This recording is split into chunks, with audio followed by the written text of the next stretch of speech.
जय हिंद students, welcome to study for civil services. कैसे हैं आप सभी लोग? उम्मीद करता हूं सभी बहुत ही बढ़िया होंगे। सो गाइज, आज है 6 मार्च 2025 और आज के करंट अफेयर्स को हम लोग कवर करने वाले हैं। आप में से जो भी स्टूडेंट यूपीएससी, यूपीपीसीएस, बीपीएससी या किसी भी स्टेट पीएससी की तैयारी कर रहे हैं तो लेक्चर को एंड तक जरूर देखिएगा, क्योंकि यहाँ पर वो सभी न्यूज हम लोग कवर अप करते हैं जो एग्जामिनेशन के लिए इंपॉर्टेंट होती है। प्लस इसके अलावा ये है हमारे ज्ञान सर, और ज्ञान सर का गाइज पेड कोर्स आपके लिए अवेलेबल है। यूबीबीसीएस, BPSC, UKPSC, RO, BO, UP triple SC exam की तैयारी कर रहे हैं तो इन दिए गए नंबर पर कांटेक्ट करके पेड कोर्सेज को आप ज्वाइन कर सकते हैं। जीरो से लेकर सिलेक्शन तक की प्रॉपर तैयारी करवाई जाती है। इवन हरियाणा, राजस्थान या फिर छत्तीसगढ़ से बिलोंग कर रहे हैं तो भी आप कोर्सेज को जो है वो ज्वाइन कर सकते हैं। उसके भी बैचेस हमारे पास आपके लिए अवेलेबल हैं। प्लस अगर आप बताएंगे कि आप कर रहे हैं, करंट अफेयर्स फॉलो कर रहे हैं हमारे, तो आपको एक्सक्लूसिव डिस्काउंट्स भी जो है वो मिल सकते हैं। तो आप जाइए, नंबर पर कांटेक्ट करिए और कोर्स को जो है वो ज्वाइन करिए अपनी प्रिपरेशन को बेटर बनाने के लिए। प्लस ये है आज के टॉपिक्स जिनको हम लोग कवर अप करेंगे। अपने साथ पेन और पेपर लेकर बैठिए। जो भी इंपॉर्टेंट न्यूज होंगी वो मैं आपको बताते चलूंगा, और जो भी उसमें एग्जाम के लिए इंपॉर्टेंट पॉइंट्स होंगे वो मैं आपको अलग से लिखवाऊंगा। आपको सिर्फ फोकस करना है ध्यान से सुनने के ऊपर, पूरे कॉन्सेंट्रेशन के साथ टॉपिक को समझिए, और जो भी इंपॉर्टेंट चीजें होंगी वो मैं आपको बताते चलूंगा। चलो आगे बढ़ने से पहले देख लेता कमेंट्स कि आप लोगों ने क्या कमेंट किया है। किसी कोई डाउट तो नहीं है किसी चीज को लेकर? तो चलिए आइए पहले वो चीज देख लेते हैं। तो प्रीति मिश्रा ने लिखा है, ग्राम पंचायत के चुनाव में महिला इलेक्शन में थी और जब वो विनर्स हो गई तो सारा काम उनके हस्बैंड देखते हैं। हाँ बिल्कुल, हमने डिस्कस जो है वो किया था इसी चीज के बारे में। प्रधान पति के टॉपिक को हमने जो है वो डिस्कस किया था, या सरपंच पति के टॉपिक को डिस्कस किया था। तो बिल्कुल उनके बेटे, उनको उससे कोई मतलब नहीं है, वो दूसरी सिटी में रहते हैं। हाँ बिल्कुल ऐसा होता है यार, काफी जगह पर ऐसा होता है। आपने भी ये चीज नोटिस करी होगी। वेरी गुड आयुषी, आंसर्स लिख रहे हैं। शगुन का आया है कि जो इकोनॉमिक्स और टेक्नोलॉजी से रिलेटेड करंट अफेयर्स हैं, क्या हमें इसके बारे में डेप्थ में नोट्स बनाने चाहिए? देखो, मैं जितनी चीजें आपको बोलूंगा लिखने की, सिर्फ आप उतनी चीजें लिखिए, क्योंकि क्या होता है कि आपको साइंटिस्ट तो बनना नहीं है, आप एडमिनिस्ट्रेटर बनोगे। तो मैं आपको जो चीजें बताऊंगा वो एडमिनिस्ट्रेटिव पॉइंट ऑफ व्यू से जो है बताऊंगा। तो हर चीज आपको डेप्थ में जाने की जरूरत नहीं है। राइट? कितनी चीजों को कितने डेप्थ में पढ़ना है, that we will going to like tell you. हम बताएंगे आपको। तो you don't have to worry at all, because यहाँ पर जितनी भी, इवन आप हमारे पेड कोर्सेज को ज्वाइन करते हैं तो हमारे पास जितनी भी फैकल्टीज हैं guys, they are very much experience. जैसे मैं हूं, मैं करंट अफेयर्स का पार्ट जो है वो अभी यहाँ पर देख रहा हूँ। तो मेरे को लगभग 10 साल से ज्यादा हो चुका है ये कवर कराते हुए, और काफी सारे स्टूडेंट्स का हम लोग ने सिलेक्शन दिया। तो यू कैन ट्रस्ट अस। और सिर्फ ट्रस्ट ही नहीं, तो आपको पढ़ते पढ़ते समझ में आएगा ही कि किस प्रकार की चीजें हम आपकी अंडरस्टैंडिंग डेवलप करते हैं। और आप जब क्वेश्चंस की प्रैक्टिस करेंगे तो आपको कॉन्फिडेंस बिल्डअप होना शुरू हो जाएगा। ठीक है। मैं आपको बताता हूँ कि प्रीलिम्स में किस टाइप के क्वेश्चंस आएंगे, मेंस में किस टाइप के क्वेश्चंस आएंगे लेक्चर के दौरान। है ना? तो you don't have to worry at all. Ayushi Singh, very good, आपने आंसर्स लिखे हैं। क्या आपके डेली करंट अफेयर्स और मंथली जो आते हैं सर, उससे हो जाएगा कि कहीं और से? नहीं नहीं, आपको कहीं और से पढ़ने की आवश्यकता नहीं है। यहाँ पर हम पूरी चीज आपको कवर अप करवा के देते हैं। बस you have to follow each and every lectures जो हमारे यहाँ पर आते हैं। और उसके लिए आप हमारे टेलीग्राम चैनल को जरूर ज्वाइन करिए, जिसकी लिंक आपको नीचे डिस्क्रिप्शन पर जो है वो मिल जाएगी। फ्यूचर वीडियो कैट ने अब लिखा है कि एक और एडवाइस चाहिए थी, मैंने 40 से 50% सिलेबस कवर कर लिया है, तो क्या अब मैं अप्रैल या मई से मेंस कोर्स ज्वाइन कर लूं? बिल्कुल। यार देखो, मैं आपको एक सिंपल सी एडवाइस जो है वो करना चाहता हूँ सभी लोगों को। अगर आपने एनसीईआरटी पूरी फिनिश कर ली है, 6 से लेकर 12th क्लास तक की, एक बार पढ़ लिया, मतलब आपके बेस क्लियर हो गए, तो आप मेंस के आंसर्स लिखना शुरू कर दो, प्रैक्टिस करना शुरू कर दो।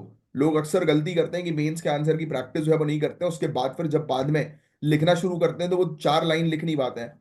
तो start practicing mains answer right now, और अपने बेस को क्लियर करो। जैसे आपने एक बार में पॉलिटी की एनसीईआरटी कवर कर ली, start writing mains answers polity के। अगर आपने ज्योग्राफी कंप्लीट कर लिया, स्टार्ट राइटिंग ज्योग्राफी के आंसर्स। ऐसे करके आप कवर करते हुए चलो और लिखते चलो, और साथ ही साथ एडवांस की तैयारी करते चलो। कुछ क्वेश्चन ऐसे होंगे जिसके आंसर्स आपको बन नहीं रहे होंगे, तो पहले उस क्वेश्चन की इन डेप्थ स्टडी करो, फिर सब चीज हटाकर फिर लिखना शुरू करो। क्योंकि लिखोगे ना तब आपको पता लगेगा कि भाई आपकी कैपेबिलिटी जो है वो कितनी है। Are you getting this? Sir अभी तक इतना ज्यादा नहीं समझ आ रहा था करंट अफेयर्स, और बहुत ज्यादा लगता था, बट जब से अच्छे से जीएस पोर्शन, बिल्कुल यार, करंट अफेयर्स जो है वो जीएस के साथ ही मिक्स्ड है, जनरल स्टडीज के साथ आपको कवर करते हुए चलना है। और हालांकि मैं काफी सारी चीजें प्रोवाइड कराता हूँ। आपने रिक्वेस्ट लिखी है कि इकोनॉमिक्स या टेक्नोलॉजी से रिलेटेड कोई टॉपिक आते हैं तो उसको बेसिक से बताने की कोशिश कीजिए। देखो क्या होता है यार, यहाँ पर थोड़ा सा लिमिटेशन होता है। मेरा करंट अफेयर्स का पार्ट है, ना कि जीएस का। और कई बार ऐसे टॉपिक्स होते हैं जो अपने आप में एक पूरा बेसिकली मान के चलो 2 घंटे का पूरा एक लेक्चर है। तो it cannot be possible right now, इसलिए मैं बार बार बोलता हूँ कि आप हमारे जनरल स्टडीज के कोर्स को ज्वाइन करें, क्योंकि वहां से आपके बेस बिल्कुल अच्छे से क्लियर होंगे। और वैसे तो आपको बताइए कि मैं आपकी इस प्रकार से अंडरस्टैंडिंग क्लियर करता हूँ कि आपको हर एक चीज क्लियर रहे। वेरी गुड प्रीति, आंसर्स लिखे हैं आपने। Goldie, very good. इसी प्रकार से आंसर लिखते रहो Isha Thakur, very good very good. ठीक है, चलो बिना समय वेस्ट किए अब हम लोग सेशन को जो है वो स्टार्ट कर रहे हैं हमारे। तो देखो ये सब टॉपिक्स हैं। तो पहला टॉपिक, सिर्फ ध्यान से सुनना है, जो चीज बोलूंगा लिखने की, सिर्फ उसी चीज पर आपको फोकस करना है। इस टॉपिक के अंदर हम सूफिज्म के बारे में बात करेंगे, जो अगेन एक very important topic art and culture के पॉइंट ऑफ व्यू से अक्सर एग्जामिनेशन में पूछा जाता है। एक मिस्टिकल डायमेंशन है इस्लाम का। राइट, सूफिज्म किससे एसोसिएटेड है? इस्लाम से एसोसिएटेड है, जिसमें इनर प्यूरिफिकेशन, लव और डिवाइन चीजों के ऊपर फोकस किया जाता है, स्पिरिचुअलिटी के ऊपर जोर दिया जाता है। इंडिया का प्लूरिस्टिक कल्चर सूफिज्म से डीपली इन्फ्लुएंस्ड है। तो इंडिया में अलग अलग प्रकार के कल्चर है, उसमें से एक सूफिज्म भी हम लोग को देखने को मिलता है। इसका इम्पैक्ट आप धर्म में देखेंगे, समाज में देखेंगे, कल्चर में देखेंगे, पॉलिटिक्स में भी देखेंगे। सूफिज्म का रोल गाइस सिर्फ एक रिलीजियस प्रैक्टिस तक सीमित नहीं है, बल्कि ये एक ऐसा सिस्टम है, राइट, जो रिप्रेजेंट करता है भक्ति और हार्मनी को प्रमोट करता है, भक्ति को रिप्रेजेंट करता है। क्योंकि आप भक्ति मूवमेंट वाले टॉपिक को जब पढ़ते हैं सिलेबस के अंदर आपके जो है, तो उसमें सूफिज्म का भी एक टॉपिक है, सब टॉपिक, जिसको आपको कवर अप करना पड़ता है। राइट, तो ये आपके बेसिकली भक्ति मूवमेंट से भी एसोसिएटेड है, प्लस हमारी कंट्री के अंदर यूनिटी हार्मनी को जो है वो प्रमोट करता है ये। राइट, तो ये है गाइस टॉपिक। हमारे ऑनरेबल प्राइम मिनिस्टर ने अभी 25th एडिशन, जहां एक खसरो दिल्ली के अंदर जो है वो एड्रेस किया, जिसमें उन्होंने सूफिज्म के बारे में और उसकी कंट्रीब्यूशन के बारे में बात करी, स्पेशली अमीर खुसरो के बारे में उन्होंने चर्चा करी। तो अमीर खुसरो से रिलेटेड क्वेश्चन जो है वो आ सकता है। ये इवेंट जो है गाइस, इसमें सूफी ट्रेडिशन के बारे में जो है वो बात की गई, कि किस प्रकार से सूफी ट्रेडिशन जो है उसने यूनिटी और को प्रमोट करने पर फोकस किया। राइट, तो ये चीजें हैं। तो हम आमिर खुसरो के बारे में बात करेंगे, इनसे रिलेटेड पॉइंट्स आपको लिखने, क्या लिखने हैं वो मैं आपको अभी बताऊंगा। तो आमिर खुसरो का जन्म जो है वो उत्तर प्रदेश में हुआ था। यूपीपीसीएस के लिए इंपॉर्टेंट है, और हालांकि यूपीएससी के लिए भी इंपॉर्टेंट है, और दूसरे स्टेट पीएससी के लिए भी। अब देखो, उत्तर प्रदेश में इनका जन्म जो है वो हुआ था पटियाली में। और अबुल हसन यामीन उद्दीन खुसरो के रूप में इनका जन्म हुआ था। तो इनका नाम जो है वो पूरा आपको जो है वो पता होना चाहिए। ये लिख लो, ये नाम इनका इंपॉर्टेंट है, और कहां पर इनका जन्म हुआ ये भी जो है वो लिखिए। टूटी ये हिंद, पैरेट ऑफ इंडिया, ये इनका टाइटल है। ठीक है, तो ये फैक्ट भी ध्यान में रखिएगा। उपाधि जो है वो दी गई है इनको, टूटी ए हिंद। ठीक है, समझे? पैरेट ऑफ इंडिया याद रखना, वेरी इंपॉर्टेंट। दिल्ली के 5 सुल्तान के अंडर उन्होंने काम किया, और जलालुद्दीन खिलजी ने उन्हें आमीर का टाइटल दिया। ये क्वेश्चन जो है वो पूछा जा सकता है। सुल्तान जलालुद्दीन खिलजी ने इन्हें आमीर का टाइटल जो है वो दिया था। आमीर खुसरो बोलते हैं ना, तो जलालुद्दीन खिलजी ने दिया, ये क्वेश्चन आ सकता है। नेक्स्ट, हिंदी और उर्दू का लिंग्विस्टिक प्रीकर्सर हिंदावी डेवलप किया इन्होंने। तो इन्होंने किस चीज को डेवलप किया? हिंदावी को। तो ये फैक्ट भी क्वेश्चन पूछा जा सकता है। हिंदी और उर्दू जो हम लोग को भाषा जो है वो देखने को मिलती है ना, तो उसका आप एक कह सकते हो कि मिश्रण टाइप का। राइट, लिंग्विस्टिक प्रीकर्सर जिसको हम लोग जो है वो बोलते हैं। राइट, तो ये चीज जो है वो थोड़ी सी ध्यान में रखिएगा। आधुनिक हिंदी और उर्दू की भाषाई अग्रदूत हिंदवी का विकास जो है वो इनके द्वारा किया गया। अब इनके काम से रिलेटेड क्वेश्चन अक्सर आते हैं। पर्शियन, अरेबिक और इंडियन ट्रेडिशन का ब्लेंड उनकी पोइट्री और राइटिंग्स में देखने को मिलता है। इंडियन क्लासिकल म्यूजिक में इनने बहुत कंट्रीब्यूशन दिया। ख्याल और तराना जैसे नए राग को फॉर्म का और भी मतलब फॉर्म क्रिएट किया। गजल और कव्वाली ट्रेडिशन डेवलप करने में उनका एक इंपॉर्टेंट रोल था। सितार और तबले का इन्वेंशन भी उन्हीं से जुड़ा हुआ है। तो ये बहुत इंपॉर्टेंट चीज है जो आपको ध्यान में रखना है। ख्याल, तरानास, ऐसे फॉर्म जो है वो राग के, नए राग इन्होंने क्रिएट किए, याद रखिएगा। इंडियन क्लासिकल म्यूजिक में जो है वो इनका ह्यूज कंट्रीब्यूशन रहा है। राइट, गजल और कव्वाली ट्रेडिशंस को डेवलप करने में भी इनका रोल रहा है। इवन सितार और तबला जैसे इंस्ट्रूमेंट्स भी माना जाता है कि इन्हीं के द्वारा मतलब इन्वेंट किए गए थे। इनके इन्वेंशन में इनका भी कंट्रीब्यूशन था। राइट, निजामुद्दीन औलिया के एक डेडिकेटेड शिष्य थे ये। तो ये भी बहुत इंपॉर्टेंट पॉइंट है जो आपको ध्यान में रखना है। एक बहुत ही इंपॉर्टेंट शिष्य निजामुद्दीन औलिया के थे आमिर खुसरो। राइट, उनकी पोएट्री और म्यूजिक डीपली सूफी मिस्टिसिज्म से इन्फ्लुएंस जो है वो थी। जो सूफी रहस्यवाद से गहराई से प्रभावित थी इनका इनकी कविता और इनकी इनके संगीत। ये लिखने की जरूरत नहीं है, निजामुद्दीन औलिया वाला लिख लो पॉइंट, ये उनके शिष्य थे। ये भी बहुत इंपॉर्टेंट है। ऐसे क्वेश्चन आते जो मार्क कर रहा हूं सिर्फ वो चीज आपको लिखनी है। अब सुनो, इस्लाम का एक मिस्टिकल डायमेंशन, जो इनर यानी कि एक रहस्यवादी डायमेंशन इस्लाम का, जो इनर प्यूरिफिकेशन की आपके अंदर की अंतरात्मा है उसको शुद्ध करना, प्यार से एसोसिएटेड, भगवान से डायरेक्ट कनेक्शन से एसोसिएटेड, इन सब चीजों पर ये फोकस करता है। 7 से लेकर 10 सेंचुरी के बीच ये ऑर्थोडॉक्स रिलीजियस सिस्टम के अगेंस्ट एक रिएक्शन के रूप में डेवलप हुआ था। क्योंकि उस समय काफी सारे, मतलब हम लोग को देखने को मिल रहा था कि अलग अलग पंथ जो है वो बनते जा रहे थे। क्यों? क्योंकि वर्ण सिस्टम जो था सोसाइटी के अंदर, उसने प्रॉब्लम्स क्रिएट करना जो है वो शुरू कर दी थी। जो लोअर वर्ण के जो लोग हैं, तो उनको बेसिकली रिलीजियस एक्टिविटी से दूर रखा जा रहा था। वो समाज में अपने आप को जो है वो मतलब मेन स्ट्रीम समाज का हिस्सा नहीं बन पा रहे थे, जो लोग लोअर वर्ण से बिलोंग कर रहे थे। इसलिए उन्होंने दूसरे रिलीजन को चूज करना शुरू किया, दूसरे पंथ को चूज करना शुरू किया। और ऐसी नई नई विचारधाराएं, आइडियोलॉजी जो है वो डेवलप हुई, जिनमें से एक सूफिज्म भी हम लोग को देखने को मिलती है, जो इक्वलिटी पर फोकस कर रही थी और समाज के अंदर जो पल्यूशन था उसको खत्म करने पर फोकस कर रही थी। पल्यूशन से मेरा मतलब है कि समाज के अंदर ये बुरी प्रैक्टिसेस जो चल रही थी, अनटचेबिलिटी की हो गई, या किसी को धार्मिक चीजों से दूर रखा जा रहा था, किसी पर्टिकुलर कम्युनिटी को। तो इन सब चीजों को खत्म करने के लिए सूफिज्म जो है वो डेवलप हुआ। यस, ये बहुत बेसिक चीजें लिखने की जरूरत नहीं है, ये ऑलरेडी आर्ट एंड कल्चर में आपको कवर करवाया जाता है। अब बहुत इंपॉर्टेंट पॉइंट, इनकी कोर प्रैक्टिस, वेरी इंपॉर्टेंट।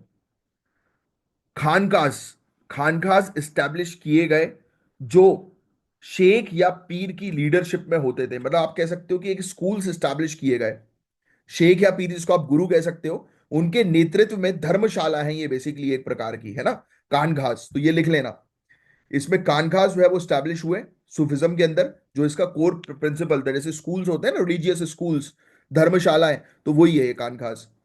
फिर सिलसिला, ये भी बहुत इंपॉर्टेंट है। सिलसिला, सिलसिला बेसिकली एक ऑर्डर्स है, स्पिरिचुअल ऑर्डर्स, वेरी इंपॉर्टेंट। सिलसिला से रिलेटेड अक्सर क्वेश्चन जो है वो पूछे जाते हैं।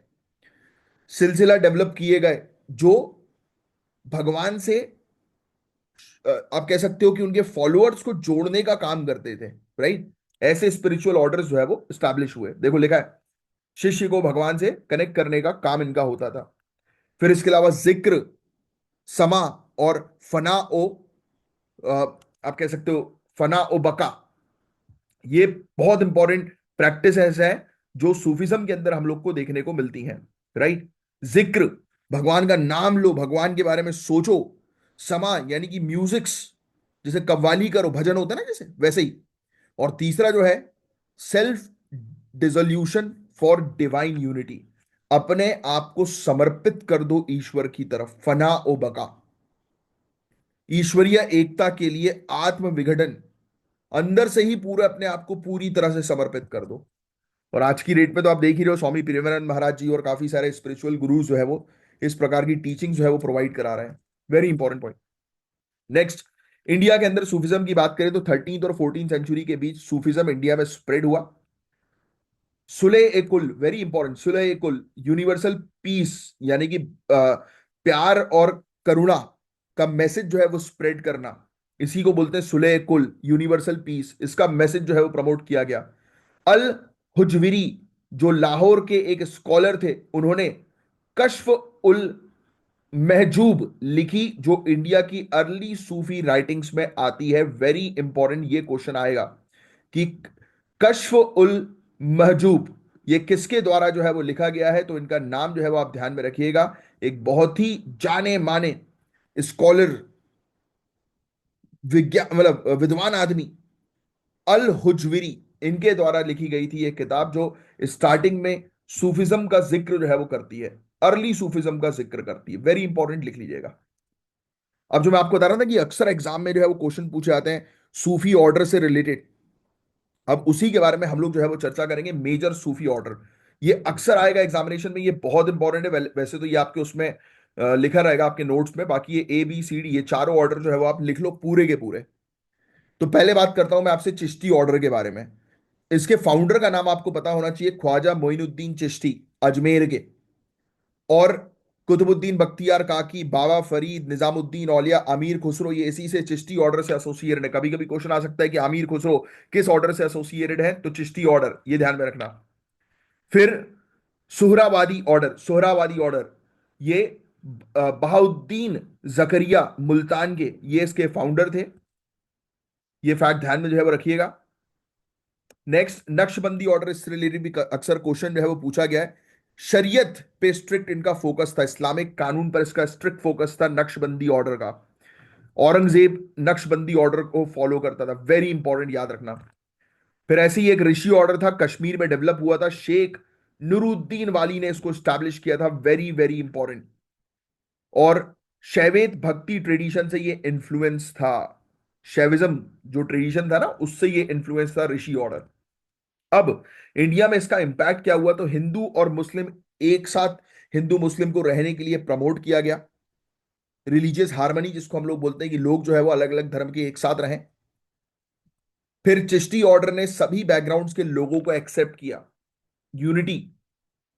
सोशल इंपैक्ट की बात करते करें तो जो पिछड़ा वर्ग था उसको स्पिरिचुअल रेफ्यूज दिया, यानी कि जिन लोगों को बैठने नहीं दिया जाता था भजन कीर्तन में, भगवान की पूजा जिन लोग को करने नहीं दी जाती थी, उनको एक्सेप्ट किया। तो ये चीजें इसके अंदर हम लोग को जो है वो देखने को मिली, जो आपको थोड़ा सा ध्यान। इसके बाद ऐसे ही पॉलिटिकल इंपैक्ट की बात करें तो सुले कुल फिलॉसफी जो है वो प्रमोट जो है वो की गई यूनिवर्सल पीस के लिए। अकबर के रूल तक रिलीजियस टॉलरेंस पॉलिसी इन्फ्लुएंस हुई। सूफी स्कॉलर्स को रूलर्स ने काफी सपोर्ट किया। इंडियन म्यूजिक स्पेशली कव्वाली को इन्फ्लुएंस किया। बुल्ले शाह जैसे पोएट्स के थ्रू लोकल लिटरेचर को आप कह सकते हो कि रिकॉग्नाइज किया गया है ना। तो ऐसी चीजें हम लोग को जो है वो सूफिज्म के इम्पैक्ट के अंदर देखने को मिली। तो उसमें आप क्या कर सकते हो, इम्पैक्ट ऑफ सूफिज्म, जब ऐसा कोई क्वेश्चन जो है ना, तो उसको अक्सर ऐसे लिखा करो। मैं आपको बताता हूँ, जैसे कि आपने ये, एक मिनट रुकना, अरे लिख क्यों नहीं रहा ये बड़ी समस्या है, एक मिनट रुकना। हाँ, ये ऐसा बनाया आपने, ऐसे करके एरो बनाए, यहां पर देखो रिलीजियस लिखो, सोशल लिखो, कल्चरल लिखो, और ये पॉलिटिकल लिखो। कितना बढ़िया लगेगा दिखने में भी, आपका प्रेजेंटेशन जो है वो काफी अच्छा लगेगा। Try to make your copy presentable, कि भाई दिखे ना तो मजा आए सामने वाले को देखकर कि हाँ यार, प्रेजेंटेशन के साथ करो पूरा काम, बिल्कुल नीट एंड क्लीन वर्क जो है वो रखो, यही तो गेम होगा जो आपकी कॉपी दूसरों से अलग बनाएगा। तो अब भक्ति और सूफिज्म के बारे में अगर हम चर्चा करें तो इनकी कोर बिलीफ, भगवान के प्रति जो है वो आस्था, सगुण भक्ति, निर्गुण भक्ति, भगवान फॉर्म में है, भगवान का आकार है, भगवान का आकार नहीं है, ये सब कंसेप्ट डेवलप हुए। इश्क ए हकीकी, डिवाइन लव और सेल्फ प्यूरिफिकेशन का कंसेप्ट फॉलो हुआ। बट काफी सारे रिचुअल्स को इन्होंने रिजेक्ट किया। ब्राह्मणिकल डोमिनेंस जो थे, मैंने आपको वर्ण सिस्टम के बारे में बताया ना, तो उस उन सब समय पर रिचुअल्स जो चल रहे थे उसको रिजेक्ट किया। सूफी ने ऑर्थोडॉक्स इस्लामिक लॉ का ऑल्टरनेटिव प्रोवाइड किया कि बिल्कुल आप कट्टर भक्ति नहीं करना चाहते हो मत करो, तो यहां पर अब भगवान के प्रति जो है वो आस्था रखो बस, और सबको इक्वल मानो। तो ये चीज हिंदी, मराठी, तमिल ऐसे रीजनल लैंग्वेजेस में कंपोजिशन हुए, काफी सारे म्यूजिक्स बने, है ना। फिर हिंदावी, पर्शियन और उर्दू लैंग्वेज में पोइट्री लिखी गई, कव्वाली को प्रमोट किया गया, भजन और कीर्तन पॉपुलर हुए, राइट, डिवोशनल म्यूजिक और पोइट्री जो है वो आगे बढ़ी, राइट। तो यही सब चीजें हैं, और आज के समय पर भी हम लोग को देखने को मिलता है कि सूफिज्म को इंडिया के कल्चरल और रिलीजियस फैब्रिक्स का इंटीग्रल पार्ट जो है वो माना जाता है। काफी सारे इनिशिएटिव्स में सूफी स्कॉलर्स और लीडर्स को एंगेज किया जाता है। बट सूफिज्म की डिक्लाइन का एक कारण रिलीजियस एक्सट्रीमिज्म का बढ़ना भी है, कट्टरपंथी जिसको हम लोग कई बार जो है वो बोलते हैं ना, वो हिस्टोरिकल सूफी साइट्स को रिस्टोर करने के प्रयास जो है वो आज की डेट में चल रहा है। तो आपसे प्रीलिम्स में सूफीज्म के मेजर ऑर्डर्स जो मैंने अभी आपको बताया ना, चिश्ती ऑर्डर, ऋषि ऑर्डर, नक्शबंदी, ये ध्यान में रखना। उनके फाउंडर्स के बारे में ध्यान में रखना। Choose the correct pair, match the following में ऐसे क्वेश्चन आएंगे। आमिर खुसरो के कंट्रीब्यूशन से रिलेटेड फैक्ट्स पूछे जा सकते हैं जो मैंने आपको लिखवाए। सुले कुल के कंसेप्ट से रिलेटेड प्रीलिम्स में क्वेश्चन आ सकते हैं। मेंस में आपसे पूछा जा सकता है कि सूफिज्म का रोल जो है वो क्या है इंडिया के अंदर रिलीजियस हार्मनी में, यानी कि धार्मिक स्तर पर लोगों को यूनाइट करने में। क्या रोल है सूफिज्म का, ऐसे क्वेश्चन आ सकते हैं। कंपेयर करने के लिए पूछा जा सकता है कि भक्ति और सूफी मूवमेंट्स को मेडिवल इंडिया के अंदर, राइट, और आज की डेट में सूफिज्म का इंडिया के अंदर क्या रेलिवेंस है। तो ऐसे क्वेश्चंस मेंस में लिखने के लिए आ सकते हैं, तो इसके लिए रेडी रहो बस आप।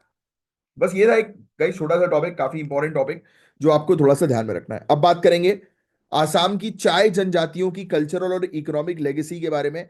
ये टॉपिक हमें बताता है कि कैसे आसाम की जो ट्राइबल ग्रुप्स है, जो आसाम के अंदर आप जानते हैं ना दार्जिलिंग टी कितनी फेमस है, तो वहां पर रहने वाली जो ट्राइबल ग्रुप्स हैं जो ये चाय की खेती करती हैं, राइट, इन्होंने अपने मतलब अपने, आप कह सकते हो कि कल्चर्स कैसे डेवलप किए, ट्रेडिशंस कैसे डेवलप किए, है ना, और अपनी मेहनत के जरिए आसाम के चाय उद्योग को एक अलग पहचान कैसे दी, वो हम थोड़ा सा समझेंगे।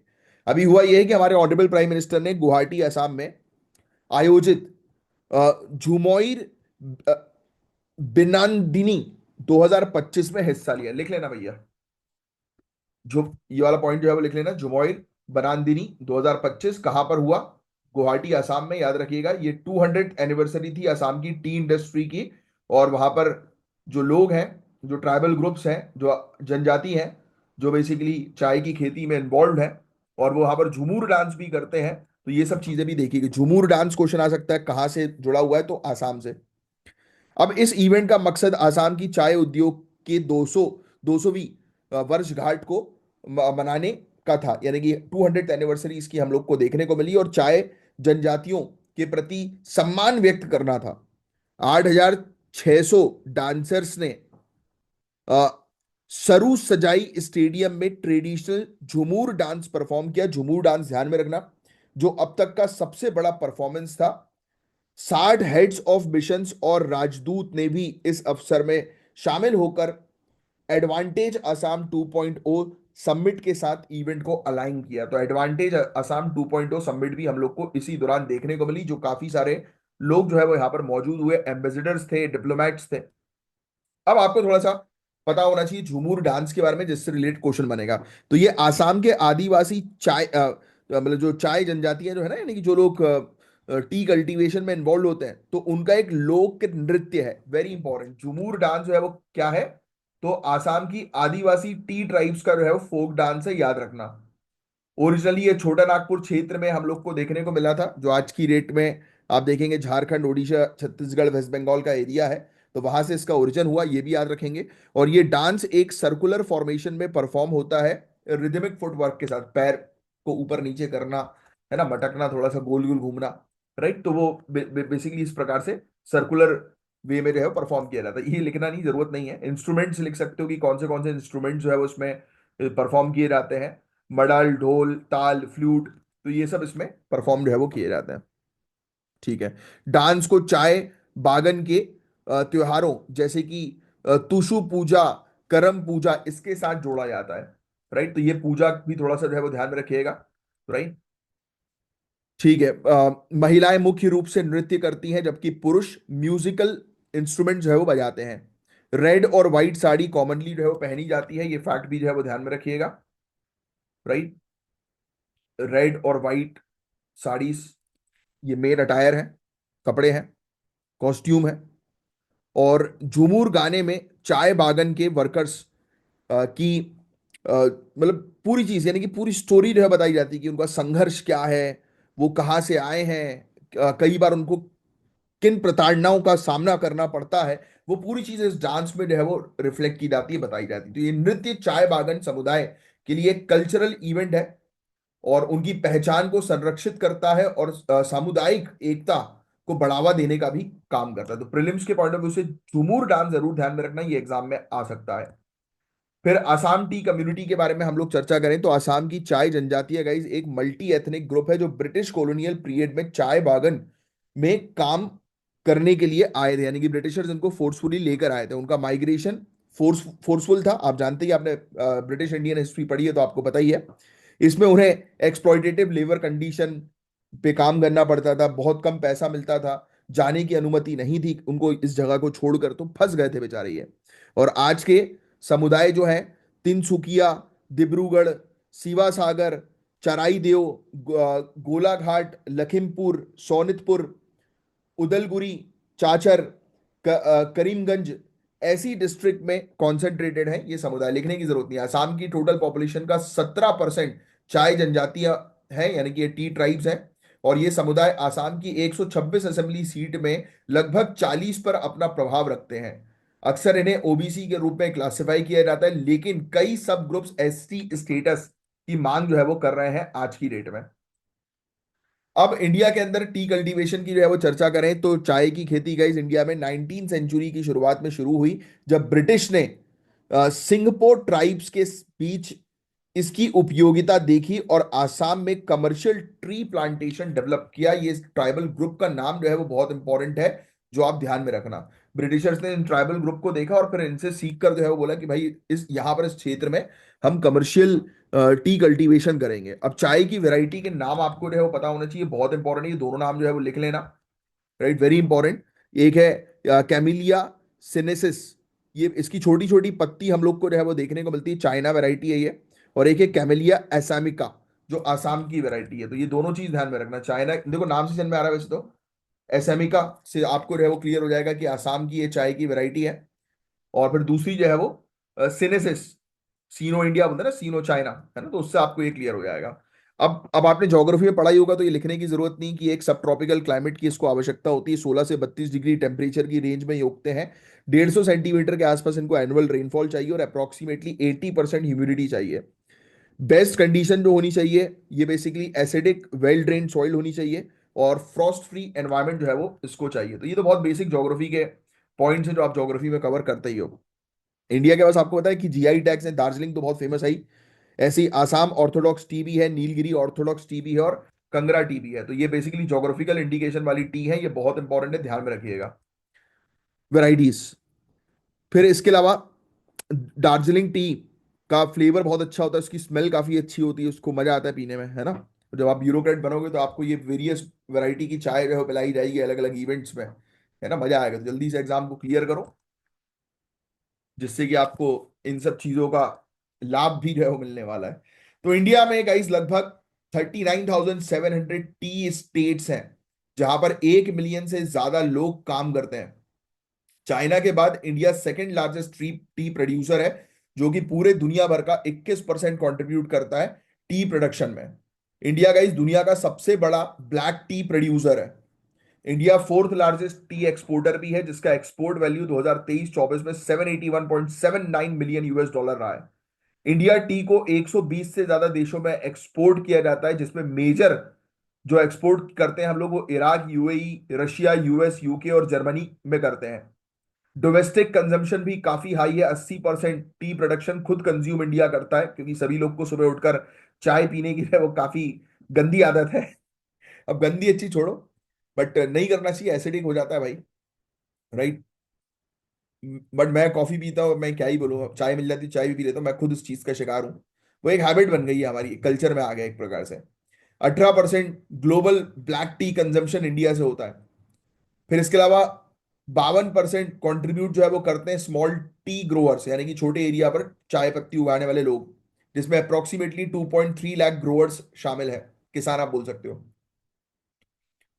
आसाम के अंदर 83%, यानी कि आसाम वैली हुई, छाछर वाला क्षेत्र हुआ, वेस्ट बंगाल हुआ, जिसमें तराई दार्जिलिंग वाला क्षेत्र, दुगार्स वाला क्षेत्र, है ना, तो इसमें 83% टोटल प्रोडक्शन यही का होता है। 17% टोटल प्रोडक्शन तमिलनाडु, केरल, कर्नाटक से जो है वो आता है साउथ इंडिया में। तो नॉर्थ इंडिया और साउथ इंडिया में, नॉर्थ इंडिया में तो ज्यादा होता ही है, फैक्ट थोड़ा सा आपको पता ही है ऑलरेडी, ठीक है। फिर टी बोर्ड ऑफ इंडिया की बात करें तो ये गाइस 1954 में इसकी स्थापना हुई, टी एक्ट 1953 के तहत, ये लिख लेना। 1954 में इसकी स्थापना हुई। किस मिनिस्ट्री के अंडर आती है? Ministry of commerce. ये भी थोड़ा सा जो है आप ध्यान में रखिएगा, क्वेश्चन इस प्रकार के पूछ लिए जाते हैं। इसका हेडक्वार्टर आ सकता है कोलकाता में है, और ओवरसीज का ऑफिस लंदन, दुबई और मॉस्को तक में है। वेरी इंपॉर्टेंट, ये क्वेश्चन आ सकता है, ये वाला इंपॉर्टेंट है पॉइंट, ठीक है। बस ये चीजें हैं। अब आज की डेट में सबसे बड़ी चैलेंज की अगर हम बात करें तो जनवरी से अक्टूबर 2024 के बीच टी प्रोडक्शन में 66 मिलियन किलोग्राम की गिरावट देखी गई, और आगे एडिशनल 40 से 50 मिलियन किलोग्राम की गिरावट एक्सपेक्टेड है। फर्स्ट और सेकंड फ्लश क्रॉप्स पर इसका असर पड़ता है। क्यों? एक्सट्रीम वेदर कंडीशन, आज की डेट में हीट वेव हो रही है, पानी की समस्या है, या कभी ज्यादा पानी गिर जाता है, तो इसके इसके चलते टी प्रोडक्शन खराब हो रहा है, यानी कि कुल मिलाकर जलवायु परिवर्तन के कारण इसका प्रोडक्शन गिर रहा है। फिर एल्ड्रिन और कैप्टाफॉल ऐसे पेस्टिसाइड्स को के बैन करने से प्रोडक्शन कॉस्ट बढ़ गई है, क्योंकि किसान को अल्टरनेटिव ढूंढने पड़ रहे हैं। और साथ ही रशिया, यूक्रेन, सेंट्रल एशिया में पेस्टिसाइड फ्री टी की डिमांड जो है वो बढ़ने से चैलेंजेस और ज्यादा बढ़ गए हैं। इवन कैग की रिपोर्ट में बताया गया कि आसाम के चाय उद्योग में बहुत ही कम पैसा जो है वो वर्कर्स को जो है वो प्रोवाइड जो है वो किया जाता है, लो वेज जो है वो वर्कर्स को जो है वो मिलते हैं। और स्टेट ओन्ड टी कंपनीज जो है इसमें वर्कर्स को इरेगुलर पेमेंट्स का सामना भी करना पड़ता है।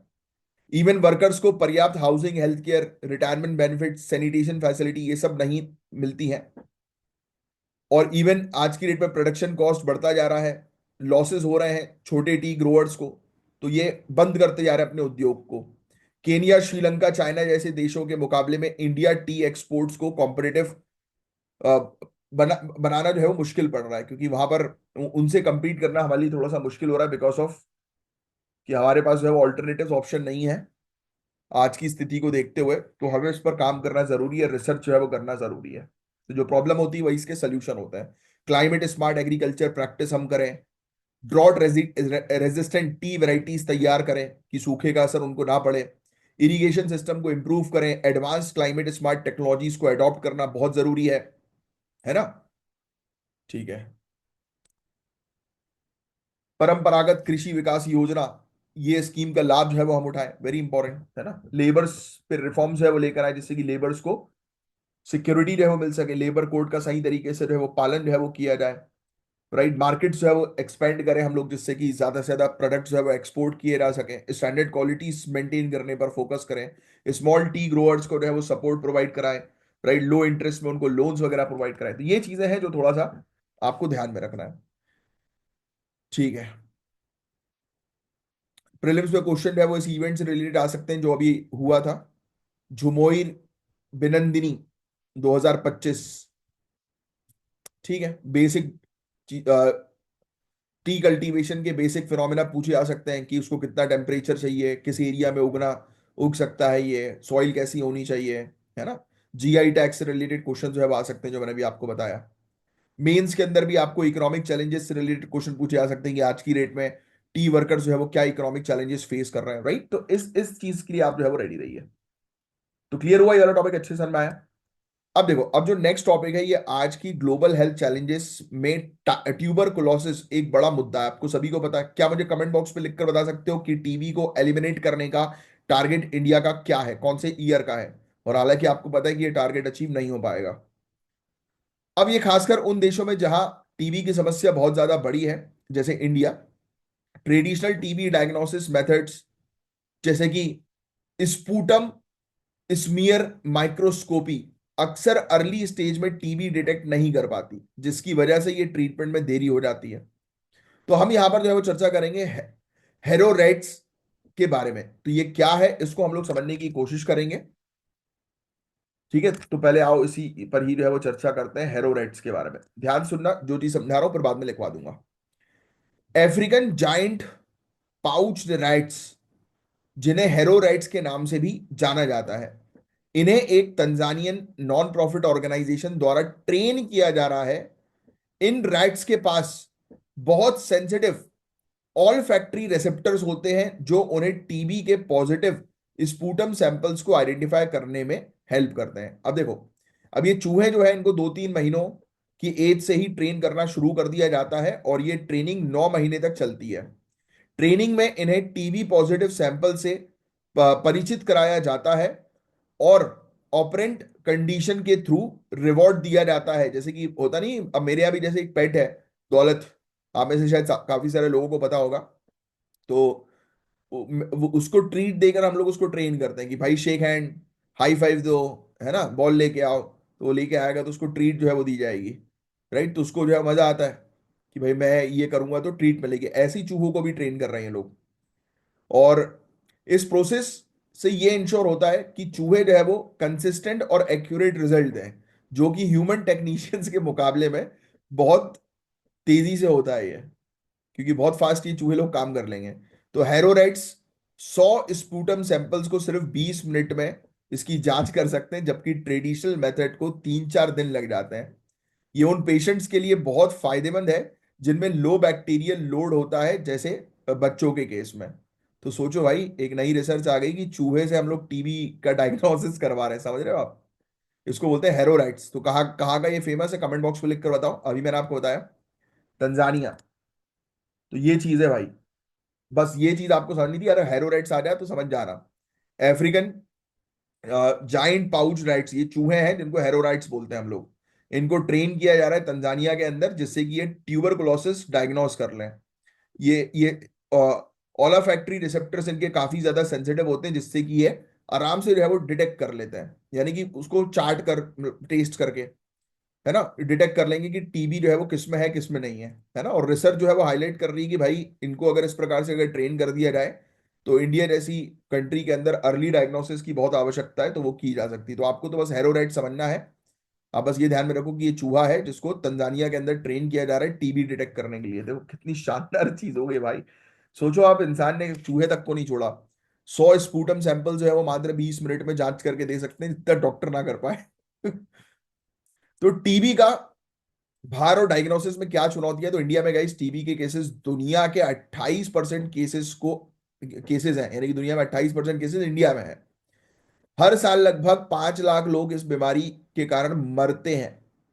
नेशनल टीबी एलिमिनेशन प्रोग्राम का गोल आपने शायद कमेंट बॉक्स पर लिख दिया होगा कि 2025 तक टीबी को खत्म करने का है, और ये टारगेट काफी चैलेंजिंग है। टीबी डायग्नोसिस में काफी सारी समस्या है गाइस, जैसे कि लो बैसिलरी लोड, पेशेंट का सेकंड ओपिनियन लेने से कतराना, गांव क्षेत्रों में टेस्टिंग फैसिलिटी का ना होना।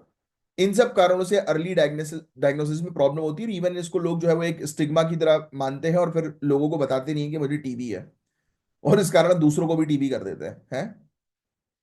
तो sputum smear microscopy early stage में टीबी डिटेक्ट नहीं कर पाती है, खासकर बच्चों और लो बैक्टीरियल लोड वाले पेशेंट्स में। ये लिख लेना भाई, जो आपको मेन चीज है वो लिखनी है। स्पूटम स्मीयर माइक्रोस्कोपी, ये एक ऐसा मेथड होता है जो अर्ली एज में टीबी को डिटेक्ट करता है, बट ये टीबी डिटेक्ट नहीं कर पा रही है। क्यों? क्योंकि जिनका बैक्टीरियल लोड जो है वो कम होता है, जिन पेशेंट का या छोटे बच्चों में, तो वो आसानी से डिटेक्ट नहीं कर पाती। मॉलिक्यूलर टेस्ट जैसे कि एक्सपर्ट एमटीबी आरआईएफ अल्ट्रा, ये भी लिख लेना भाई। एक्स क्वेश्चन ये भी आ सकता है भाई ये क्या है। ऑप्शन लिख रहेगा कि ये अभी नया फोन है जो मार्केट में लॉन्च हुआ है? बट नहीं, ये टेस्ट किट है टीबी की, और वर्ल्ड हेल्थ ऑर्गेनाइजेशन के द्वारा इसको रिकमेंड किया जाता है, बट ये काफी कॉस्टली है, और इसकी एक्सेसिबिलिटी भी काफी कम है, काफी जगह पर अवेलेबल नहीं है। गांव क्षेत्रों में पेशेंट्स को टेस्टिंग के लिए लंबी दूरी तक जाना पड़ता है, इसलिए वो जाते नहीं, सोचते हैं कि छोड़ो भाई इतना दूर क्यों जाए, फालतू पेट्रोल क्यों जलाएं, खांसते रहेंगे हैं। अब देखो हीरो राइट्स का रोल जो है वो टीबी डायग्नोसिस में क्या है। वाकई में यार हीरो हीरो ही है ये राइट्स, है ना। तो इनके पास गाइज एक ऐसे ओला फैक्ट्री रिसेप्टर्स होते हैं जो स्पूटम सैंपल्स में टीबी के ट्रेसेस को ट्रेडिशनल मेथड से कई गुना तेजी से डिटेक्ट कर सकते हैं।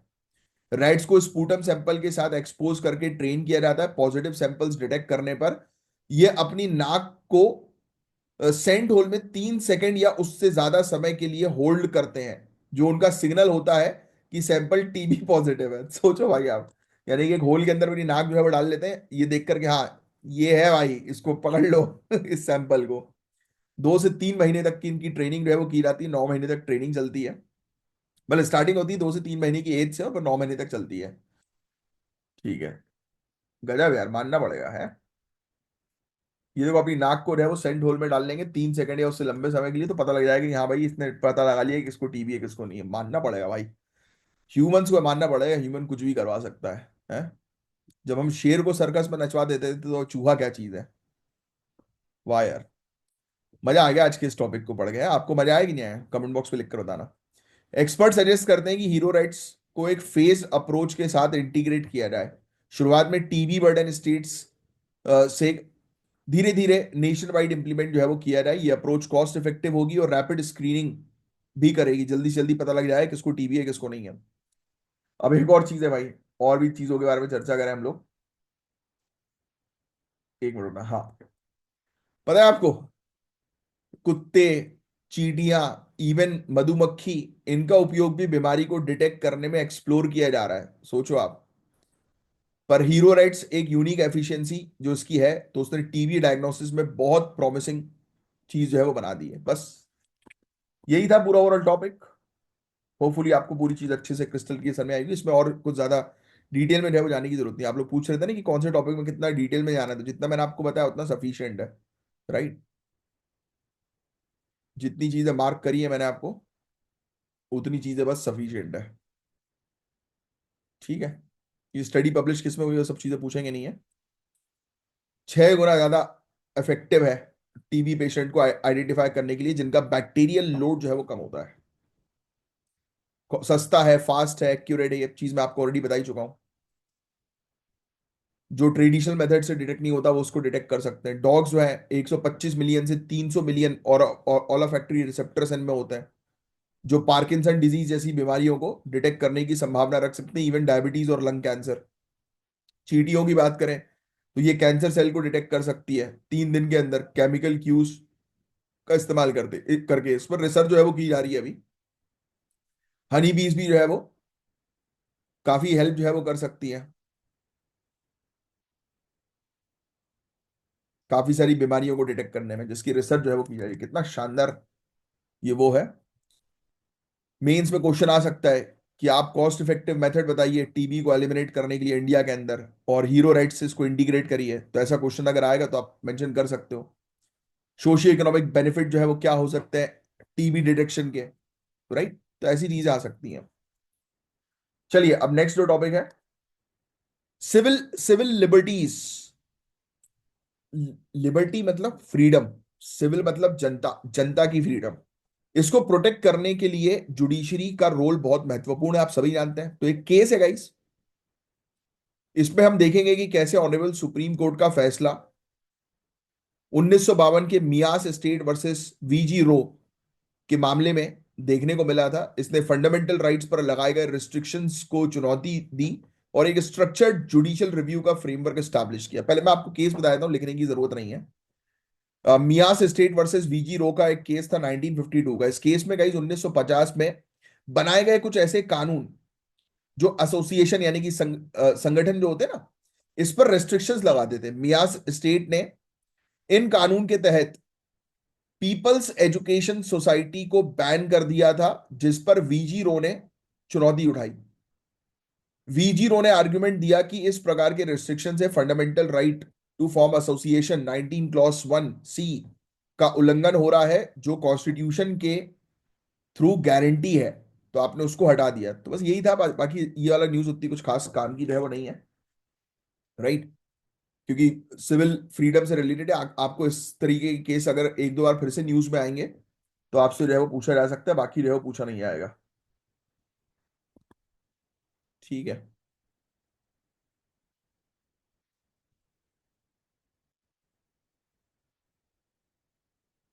Madras state versus B G. Row अभी एक टास्क लिख लो, unlawful unlawful activities prevention act 1967, TADA. इन दो तीन चीज के बारे में पढ़ लो, पोटा, टाडा और पुआपा।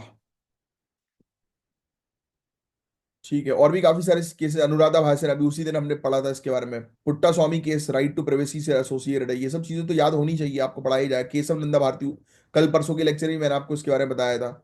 मेनका गांधी है ना, Shreya single versus union of India का केस आईटी एक्ट से एसोसिएटेड था। आईटी एक्ट को स्ट्रक डाउन जो है वो किया गया था, है ना। ठीक है। सिविल लिबर्टी,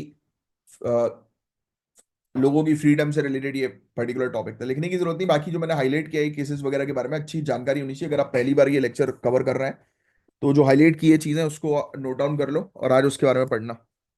नहीं तो हमारे कोर्सेज से जुड़े हो तो आपको पूरे टॉपिक्स, पूरे नोट्स तो मिल ही जाएंगे। चलो अब जो नेक्स्ट टॉपिक है वो भी सुनने वाला टॉपिक है। उसमें भी उतनी कुछ इंपॉर्टेंट खास काम की चीज नहीं है, क्योंकि आपको ऑलरेडी पता है यार कि हिमाचल की स्थिति काफी ज्यादा खराब हो रही है। हिमाचल प्रदेश एक ऐसे दौर से गुजर रहा है जहां 1 लाख करोड़ रुपए से ज्यादा का कर्जा है, और वहां की अर्थव्यवस्था जो है वो मतलब इकोनॉमिक सिस्टम जो वहां का है, उसके चैलेंजेस के बावजूद नए इनोवेटिव मेजर्स के जरिए इकोनॉमिक रिवाइवल की कोशिश की जा रही है। इस कॉन्टेक्स्ट में tourism, agri tourism, integrated rural development, इसको एक साथ लाने पर फोकस किया जा रहा है, जिससे स्टेट की जीडीपी में 7% का योगदान और सस्टेनेबल रेवेन्यू स्ट्रीम्स को बढ़ावा मिल सके। तो देखो, आपको एक बेसिक आइडिया जो है पता होना चाहिए कि अभी आज की डेट में बहुत बुरी स्थिति में है हिमाचल प्रदेश। 1 लाख करोड़ रुपए का उसके ऊपर कर्जा है, काफी बड़ा, या उससे ज्यादा का, है ना। और जिसकी वजह से यहाँ पर इनोवेटिव और कॉस्ट इफेक्टिव रिवाइवल मेजर्स को एक्सप्लोर करना जरूरी है कि ये जितनी जल्दी हो सके उतनी जल्दी ये कर्जे से निकले। टूरिज्म हिमाचल प्रदेश की जीडीपी का 7% कंट्रीब्यूट करता है, कि काफी सारे टूरिस्ट वहां पर जो है वो जाते हैं। इसलिए सरकार टूरिज्म बेस्ड रेवेन्यू को सस्टेन करने के लिए नई पॉलिसी ला रही है।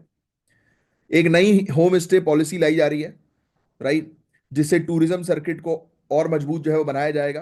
पर एक्सपर्ट्स का कहना है कि लॉन्ग टर्म बेनिफिट्स के लिए टूरिज्म को एग्रीकल्चर और एजुकेशन के साथ इंटीग्रेट करें किया जाए।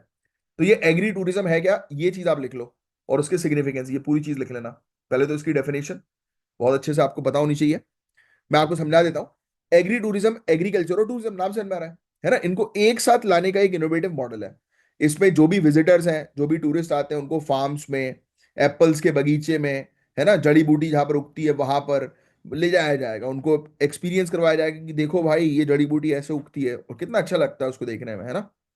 तो वो चीज, अब फार्मर्स को होम स्टे, अब देखो जहां पर किसान का खेत है वहां पर एक छोटा सा घर बना दिया जहां पर आकर लोग रह सकें, उनको ताजी सब्जी, बिल्कुल देसी सब्जी खिलाई जाए, है ना। तो लोग खुश होते हैं। जैसे आजकल तो है काफी सारे लोग, मैं खुद एक्सपीरियंस करता हूँ दूर दराज के एरिया में जाकर, फार्म हाउस में जाकर, आप लोग भी करते होंगे, है ना। बढ़िया अच्छा लगता है कि वहां पर भाई दाल बाटी बनाओ बढ़िया, है, चूल्हे चूल्हे वाली जो जो वो रहती है रोटियां, बाटी दाल, आय हाय टेस्ट आ जाता है उसमें तो बढ़िया, है कि नहीं। तो वो ऐसा एक्सपीरियंस जो है वो वहां पर करवाया जाएगा टूरिस्ट को, और काफी सारी जगह पर हो भी रहा है। तो किसान को काफी बेनिफिट मिलेगा, एक्स्ट्रा इनकम जो है वो किसान को हो जाएगी, है ना। बस यही चीज है। हिमाचल प्रदेश की बात करें तो आप जानते ही हिमाचल प्रदेश में एप्पल्स की खेती होती है, जड़ी बूटियां देखने को जो है वो मिलती हैं। ऐसे हाई वैल्यू क्रॉप्स की डाइवर्सिटी है, ये क्रॉप्स ना केवल इकोनॉमिक रेवेन्यू बढ़ाते हैं बल्कि टूरिज्म को भी बढ़ाएंगे। एक्सपर्ट्स का सजेशन है कि एग्री टूरिज्म को होम स्टे, रूरल टूरिज्म और एजुकेशन इनिशिएटिव के साथ इंटीग्रेट किया जाए, जिससे एक सस्टेनेबल मॉडल डेवलप हो सकता है। स्वदेश दर्शन स्कीम हुई, देखो अपना देश, ऐसी स्कीम हुई, है ना। तो ऐसी स्कीम के थ्रू इसको और प्रमोट जो है वो हम लोग कर सकते हैं। स्टोरी टेलिंग्स भी होगी, बताया जाएगा लोगों को कि देखो यहाँ पर देखो इस खेत में जो है वो इस खेती कैसे शुरू हुई, ऐसा वैसा XYZ, कि पहले ब्रिटिशर्स थे यहाँ पर, फिर ये हुआ वो हुआ, इसका इकोनॉमिक इंपॉर्टेंस क्या है। तो ऐसी एक स्टोरी लाइन के थ्रू जैसे गाइड समझाते हैं ना, तो वैसे कुछ किया जाए जिससे कि रेवेन्यू जनरेट हो। तो बहुत बेसिक सा टॉपिक है ये, बाकी और कुछ नहीं है। एजुकेशन अपॉर्चुनिटी जो है वो प्रोवाइड की जाए, न्यूट्रास्यूटिकल टूरिज्म के हब के तौर पर इसको जो है वो तैयार किया जाए। ठीक है बस। और भी ऐसे मॉडल्स अभी इंडिया के अंदर हैं, ये लिख सकते हो आप। महाराष्ट्र, महाराष्ट्र पहली स्टेट है जिसने एग्री टूरिज्म को प्रमोट किया, ये वाली चीज लिख लेना, अपने एग्रो टूरिज्म डेवलपमेंट कॉर्पोरेशन के थ्रू। वाइन यार्ड टूरिज्म ये लेकर आए थे नासिक में, मैंगो ऑर्चर्ड्स रत्नगिरी में। नासिक में बताया गया था कि वाइन कैसे बनती है, आओ सिखाएंगे। कर्नाटक के अंदर कॉफी के लिए फेमस है ही वो, है ना। केरल, केरल की बात करें तो यहाँ पर भी हम लोग को देखने को मिलता है मसाले वगैरह, है ना। सिक्किम तो आप जानते ही हैं, ऑर्गेनिक फार्मिंग के लिए फेमस है ही, तो वहां पर वो बताता है कि हमने कैसे ऑर्गेनिक फार्मिंग शुरू करी। पंजाब जो है वो बताता है कि भाई पंजाब का खाना आया है, मजा आ जाता है। वो पूरे क्यूजिन्स के बारे में बताता है कि भाई कैसे आप ट्रैक्टर में आप घूमो, धरती सुनहरी अंबर नीला, हर मौसम रंगीला, ऐसा देश है मेरा।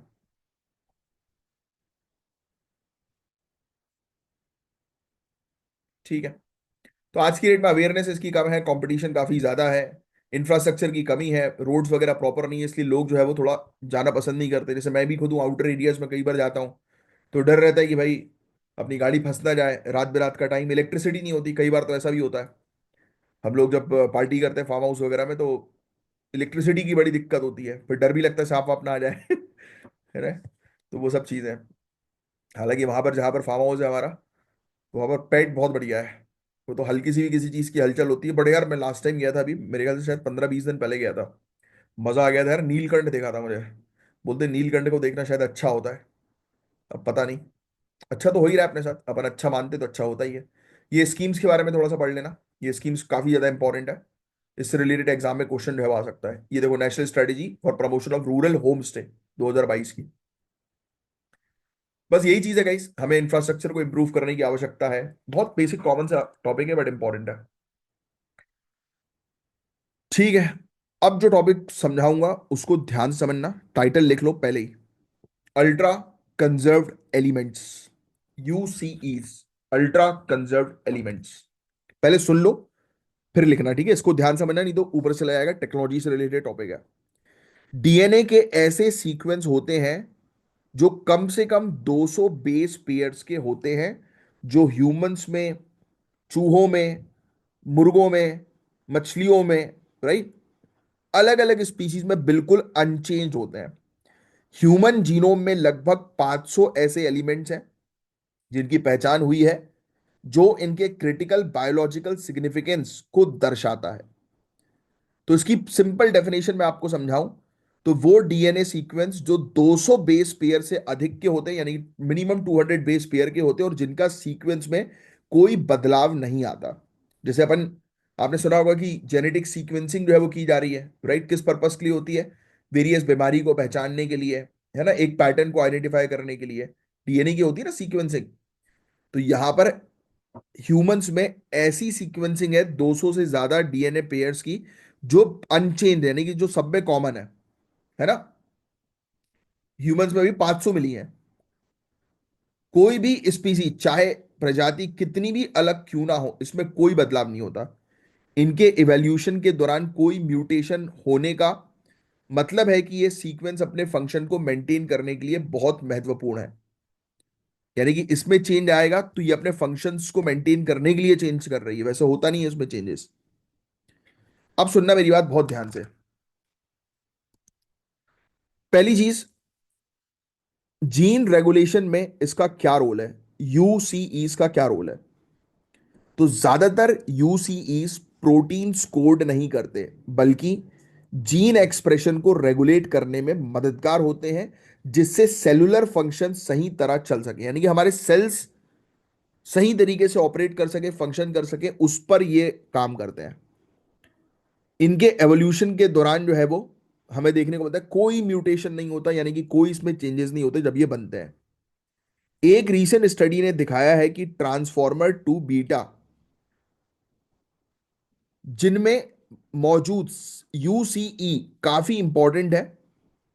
यूईसी एक पॉइजन एक्सन के रूप में काम करता है, मतलब अगर ये जो हम लोग को ट्रांसफॉर्मर टू बीटा प्रोटीन की मात्रा एक थ्रेशोल्ड से ज्यादा हो जाती है, यानी कि एक लिमिट से ज्यादा हो जाती है, तो यूसीई वाले पॉइजन एक्सन को एमआरएनए में शामिल करके प्रोटीन सिंथेसाइज रोक दिया जाता है और एक्स्ट्रा एमआरए को डिग्रेड कर दिया जाता है। मुझे पता है कि अभी आपके ऊपर से चीजें जारी होंगी, अभी भी समझ में नहीं आ रहा होगा कि सर ये यूसीईज जो है वो है क्या। देखो पहला पॉइंट, अब मैं मार्क करना शुरू करता हूं तो आपको समझ में आएगा।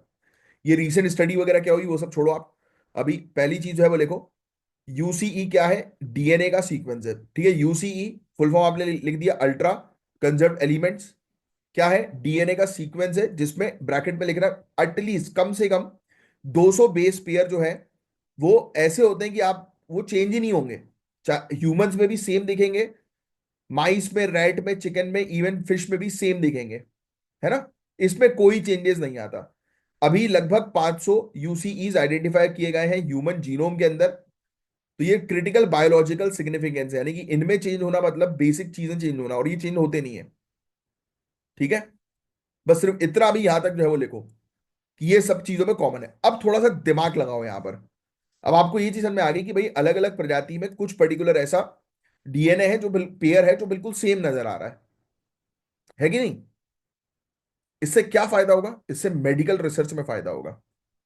वेरियस प्रकार की बीमारियों की टेस्टिंग हम अगर दूसरी स्पीसीज के पॉइंट ऑफ पे करेंगे, जैसे रैट पर टेस्टिंग होती है ना, फिश पे टेस्टिंग होती है, तो इन पर टेस्टिंग करेंगे तो इसके अंदर चेंजेस अगर होते हैं तो हमें समझ में आएगा कि किस प्रकार से वो दवाई जो है वो कितनी इफेक्टिवली काम कर रही है हमारे जीनोम्स में।